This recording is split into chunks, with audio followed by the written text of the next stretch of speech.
General અમારે 2 દિવસ અગાઉ મળવાનું થયું હતું, ત્યારે અમારે પ્રાથમિક ચર્ચા બધી થઈ.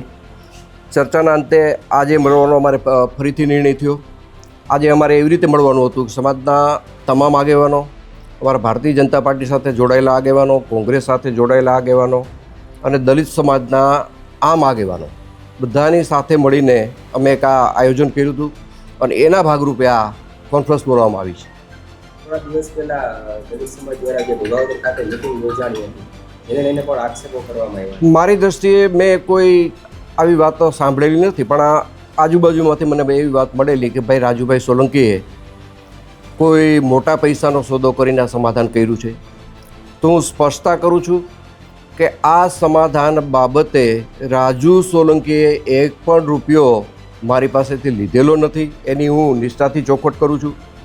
રાજુ સોલંકીએ જરૂર મારી પાસે એક વાત રજૂ કરી છે, પણ એમાં રાજુ સોલંકીનો કોઈ સ્વાર્થ નથી.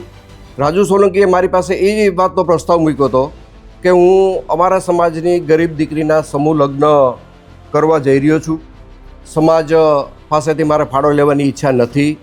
તમે મને આ સમૂહ લગ્નમાં ભોજન સમારંભના ખર્ચમાં તમારે મને મદદ કરવાની છે અને આ ભોજન સમારંભ તમારે મને કરાવી દેવાનો છે. અને એમાં મેં રાજુને હા પાડેલી છે. બાકી રાજુએ કોઈ રોકડા પૈસાની વાત, કોઈ સમાધાન પેટે સોદાની વાત રાજુ સોલંકીએ મને ક્યારેય કરેલી નથી. રાજુ સોલંકી ક્યારે એક પણ પૈસાનો મારે વહીવટ થયેલો નથી. હું બધાને વિનંતી કરું છું કે આ પ્રકરણને અવળે રસ્તે દોરવા માટે, ગુમરાહ કરવા માટે જે વાતો સમાજની વચ્ચે મૂકવામાં આવે છે, એમાં મૂળ મુદ્દો પૈસા છે. પૈસાની આ સમાધાનની અંદર કોઈ વાત નથી આવી. પૈસાનો કોઈ સોદો નથી.